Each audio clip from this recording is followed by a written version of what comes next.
and today we'll be talking about Hazbin Hotel. Now, I'm so sorry this is late. I couldn't do this in advance because last week I was a little bit sick with a little bit of a sore throat, so I couldn't do this in advance. I'm so sorry about it. I just finished editing this thing this week, yesterday, because I started editing on, it was last week I started editing because I was a bit sick during the week.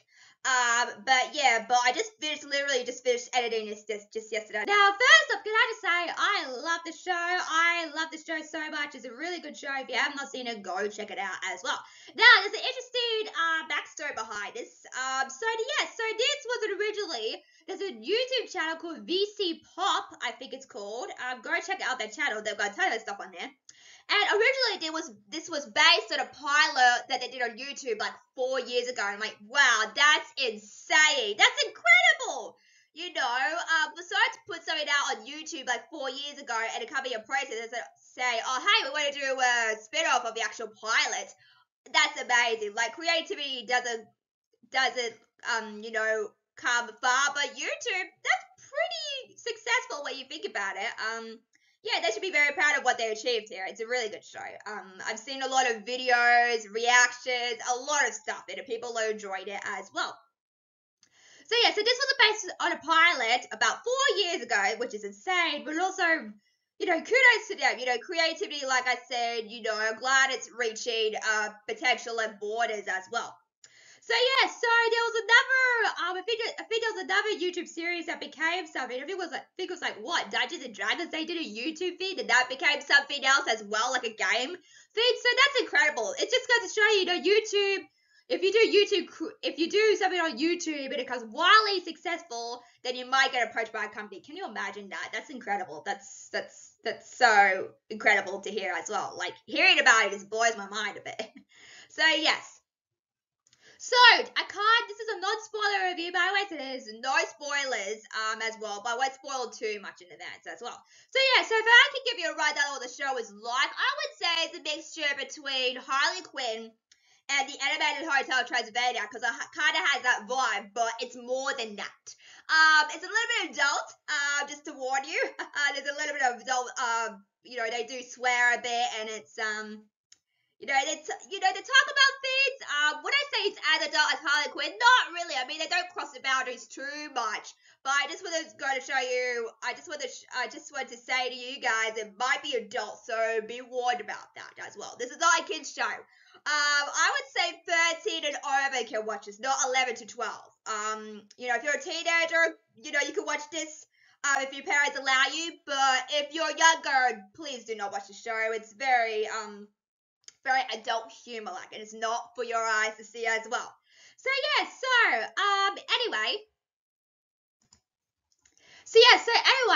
The show, I don't want to spoil too much in advance, but let's just say they do an interesting thing with Adam and Eve. That's all I'm gonna say here. Because I was talking to my mum about it, and she saw like a little snippet thing on YouTube about the sneak peek of the show, the story, the beginning of the episode 1 or pilot, whatever you want to call it. And when they said what, I don't know, hoo-ha, what? I'm not going to spoil anything, but I'm curious to see how you feel about the change, because that's not mythology. We all know that Adam and Eve were the first humans to be created. So I'll be curious to see how you feel about this change as well. It's very interesting how they went this route. I'll be curious to see how you feel about this change as well. Instead of Eve. They do something very interesting with Eve, but I don't want to spoil anything. I'll be curious to see how you feel about the Adam and someone else being that role as well. So anyway, this is kind of, mythology, as I said, but also it's based on angels and demons, which I love, because I love kind of that mythology feed, so this is right up my alley. If you're not right up the alley, that's fine. This is totally fine. This is, I tell you that it's based off mythology. So remember that when you're going into the show as well in advance. So let's talk about characters. Oh boy, let's start with Charlie. I love Charlie. She is so relatable. I can relate to her a lot as well. She kind of reminds me of Harley Quinn as well. And that's fine. Like, I love Harley Quinn so much too. So I'm not really complaining. I don't care. But she does have that Harley Quinn-esque. She's not psychotically crazy. I mean, she's the opposite of Harley Quinn, to be honest with you. But yeah, but the similarities with her and Harley, you know, you can't pick them. So yeah. Also, this show has a red and black theme as well when you go into their world as well, because it's hell, of course. As well, so it's kind of got like a red and black theme going on, and that kind of reminds me of Harley Quinn as well. But I don't care, I still enjoyed it as well. Now, I can't say too much about what happens. You know, she's the main character. We focus on her. She's the daughter of Lucifer. I can say that. That's all I gotta say. But, you know, like, I can't say too much, but the finale episode is really interesting. Like, I like how she powers up. There's a few instances where she uses her demon's powers to power up, and I think that's super badass as well. I just love how she powers up out of nowhere with the glowing red eyes and stuff like that. But yeah, but if you haven't seen the finale, she goes full badass in that scene. I can't tell you I can't spoil for you what happens, but you have to see the show for yourself. But that is so good. There's a shot I saw on Google because I was looking up pictures for this. There's a shot on Google which is where it's Lucifer and her. And I don't want to spoil too much, but that scene overall with them powered up looks totally fire and wickedly really good. I wish I could have put it in here, but this is a non-spoiler review as well, so I have to be careful what I search for Google Images. But yeah, but that shot overall is wickedly badass as well. Also, you would expect Charlie to be so autistic in hell, because she's in hell, she's a demon. So you would expect that, but I like how they sort of like said, okay, we're not going to make a tough character live in hell. That's not right. Why don't we switch it and make her more like a bit of an autistic and pure heart, and then she's in this horrible place called hell. I think that's a really good idea. I like how they turned the tables with that, because usually you wouldn't see a character in that scenario, but I like how they're going there with Charlie. And she does have a little bit of character arc towards the end of the show, but not as much as another character we'll talk about in a sec. But yeah, but she's so relatable, she's so innocent, she reminds me of me. If I was in a situation where I was stuck in hell, I would probably do the same thing as Charlie. So I think that's really good. There are some really funny moments with her and her character as well that I really enjoyed as well. Alright, let's talk about Angel Dust. Angel Dust was another character I really enjoyed. You know, it gets a bit adult because he does say adult things. So yeah, so anyway, Angel has a really interesting character arc overall out of all the characters in the show. I can't say what happens, but you know, let's just say, you know, they're in hell, of course, and he's binded by contract, you know, because they're in hell. So, you know, demons, devils, and souls, it kind of matches up to hell, basically. So he's owned by Valentino, I think his name is. And, you know, there's one episode where I really like, which is one of my favorite episodes. It's all about him, and it's basically like, you know, dealing with, you know, drug addiction and being someone else that you can't be yourself. And, you know, he's trying to balance that as well. And I think that's really interesting. And he's, like, sort of trapped, you know, in that jail as well. Because he can't get out of it, you know, as well. So he's kind of trapped. And that sort of reminded me of the Elvis situation as well. Because Elvis also was kind of felt trapped as well. In advance as well. But, yeah, it was really good stuff. But yeah, but he goes through a lot of traumatic stuff as well. We see in the actual episode as well. Also, there's a scene with another character, and you know, he tells him he's owned by his soul as well. So, oh, cool, you can relate. You know, it's nice to relate to people. It's nice to relate to characters. So I'm glad they have that interest because their bond, let's just say their bond becomes more understandable as well. You know, as characters, as friends as well. So that's interesting. Also, so many episodes later on, you know, he has an overall arc, but also like, you know, he becomes better. He changes for the good, and you know, you see him caring about others in the hotel as well, which is fantastic. And I like that character arc that they gave Angel Dust as well. So very interesting stuff as well. All right, let's talk about Alistair. This is another character I really liked. Reminds me a little bit of Maleficent with the ears and the horns as well. So Alistair is kind of like an anti-villain hero, so you don't know what his play is as well. But also, I just want to talk about the voice. The voice was very interesting. Like, I'm not sure if someone's actually voicing him, or they, you know, use technology to make it more like a radio sound. I really enjoyed that. That was so clever. You know, because when he talks, he sounds like an old 60s, 50s radio, and I'm like, oh my god, that's such a clever idea. That's so good. I don't think anyone's voicing him. I think it's more, I think someone's voicing him still, but they're not doing the voice. So I think in editing, they kind of, do that radio, sound and make it all. And there's some scenes where he sort of glitches as well in radio. So I thought that was really cool as well. Very interesting stuff with Alistair. So the radio voice is very interesting. It reminds me of the, because back in the days, but then speed up in the machine that they used to use in the olden days as well. So I'm like, wow, that's so interesting that they did that. Also, there are some creepy scenes. There's one scene in particular in the early episode where he's sort of transforming into this devil kind of beast.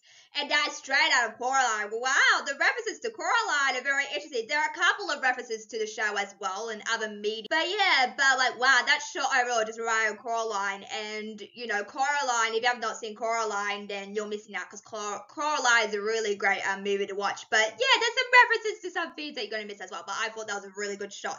There's other shots in there as well. But that shot overall just, caught my eye instantly. Like, hey, that's from Coraline where the big mum turns into that big ugly creature thing. Alright, let's talk about Vaggie in the show. She's one of my least favorite characters in the show, and I'll tell you why. At first I was like, I know that voice. Who is that voice that she's doing? I'm like, oh, wait a sec. It's a Lake Bell who plays Poison Ivy from the Harley Quinn show? That would be such a good, voice actor, because she does play Poison Ivy in the Harley Quinn show as well. Like, oh, is that Lake Bell? But unfortunately, it's not Lake Bell, unfortunately. Yeah, there are similarities to Vaggie and Poison Ivy. Like I said with Charlie, there's similarities to her and Harley, but different standards. But also with Vaggie, she's very much like Poison Ivy, so do worry about her character going forward in the show as well, if that's the case for this character as well. So yeah, so also, like Bella does the cat from Secret Life of Pets. Have you seen that movie as well? She does the voice, and her voice is very distinctive. Well known basically. And Vag is not voiced by her, but the voice, like, wait a second, is that like Belle? Because like Belle has that same voice where she does Poison Ivy and that cat as well. So unfortunately that's not the case. So anyway, she's voiced by Stephanie Beatrice, who plays I think Cassius. She plays Mirabelle for Encanto. What? That's her? She sounds so different. I think she put on like a little bit of a voice character for Mirabelle in Encanto as well. So I think that's why it is as well. But the problem with that is she's doing the exact same voice. Not from Mirabelle, but she's doing the exact same voice that like Belle does for Poison Ivy as well. So I do kind of worry that the correlations between those two are going to clash, because Lake Belle is well known for that. So I do worry that Stephanie Beatrice is going to copy like Belle as well. And also does she play someone from Brooklyn Nine-Nine as well? I think she does, but she does the same voice and the same character. And here at Vaggie, she's the same badass, tough character. Instead of changing her, she's the same tough, badass character. And we know all the characters like that, and we don't need another repeat of that. So I don't know why they wouldn't change her up a bit around. But there's been so many lately, and it's nice for a change up. And I think she doesn't stand out as all the other characters do in the show as well.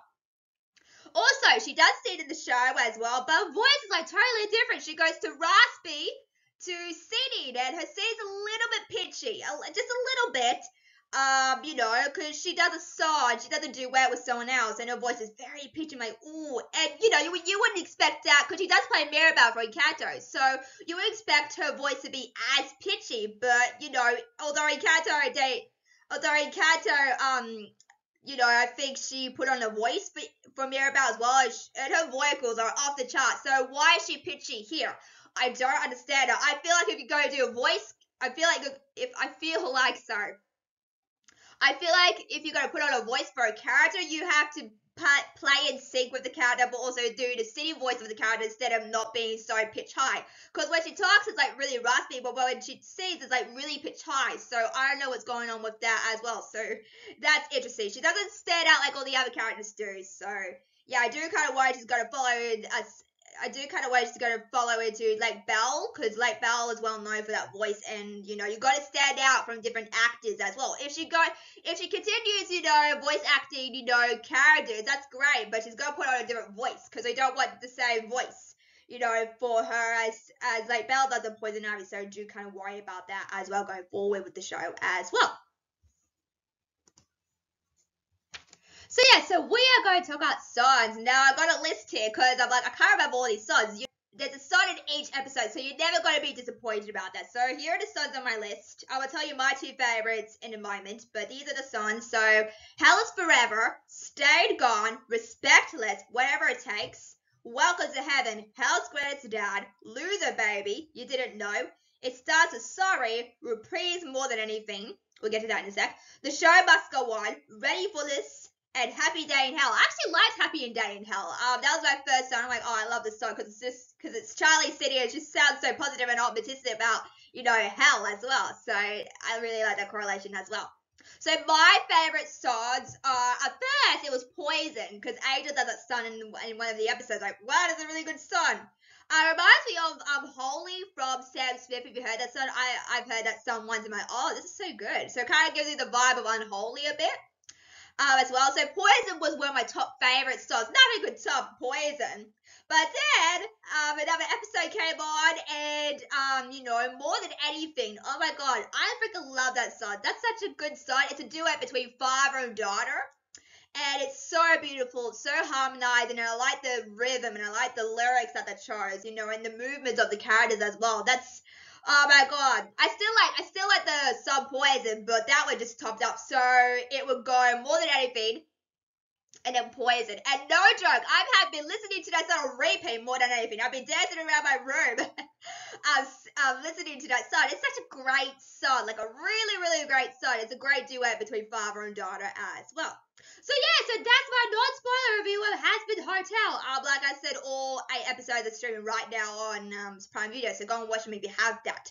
As well, also this has been renewed for season 2, as I said before. So yeah, so I'm very excited to see what happens next with the show as well. So what do you think? Make sure to like, share, subscribe to Bells Media. Also, you can follow me on Instagram, and also I just joined Friends.